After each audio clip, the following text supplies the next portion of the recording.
Alors, je voudrais vous montrer un site qui est intéressant si vous voulez vous entraîner, revoir des choses en plus des exercices et de ce que je vous donne. Alors, ça s'appelle Maths en poche. Donc, vous tapez Maths en poche sur un moteur de recherche de votre choix et vous allez ainsi sur le site Maths en poche. On y trouve plein de choses en fait sur ce site. Il y a des jeux, des activités et puis des exercices suivant le niveau.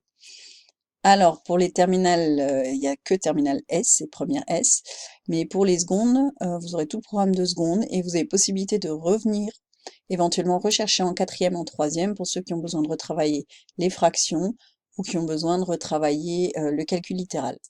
Alors, si par exemple je vais en seconde et je vais faire un chapitre que l'on fait en ce moment, qui est le chapitre vecteur, euh, ici j'aurai des rappels, enfin des rappels sur les chapitres précédents nécessaires pour comprendre le chapitre vecteur. Ici, je vais avoir le cours complet et ici, j'ai des exercices. Une fois que j'ai tout fait, si je veux, j'ai un énoncé de devoirs sur table et sont corrigés. Alors, par exemple, si je travaille sur somme de vecteurs, donc si je travaille sur la somme de vecteurs, ici, j'ai des rappels, une méthode. Donc il faut lancer le petit tutoriel et il m'explique comment calculer la somme de deux vecteurs u et v. Voilà, il y a le détail et puis il y a la figure. Voilà, il me montre qu'il faut déplacer le vecteur u en prenant pour origine m et ainsi de suite. Voilà, donc j'ai deux méthodes. Ici, bon, ils sont des points méthodes. Une fois que j'ai regardé ceci, je peux retravailler les exercices. Donc là, ce sont des exercices interactifs.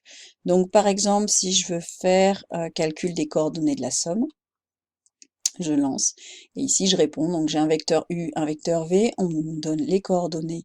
On me demande les coordonnées de la somme. Donc comme je connais mon cours, je fais 9 moins 5, ça fait 4.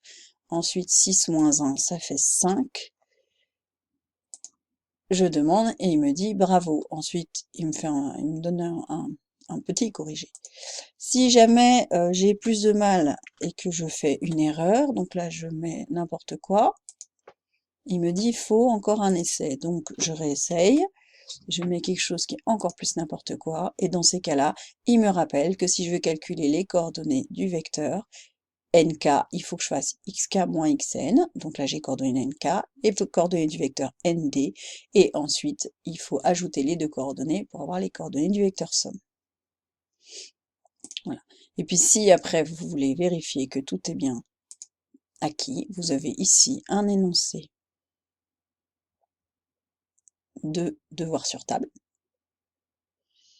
donc que vous pouvez imprimer et faire.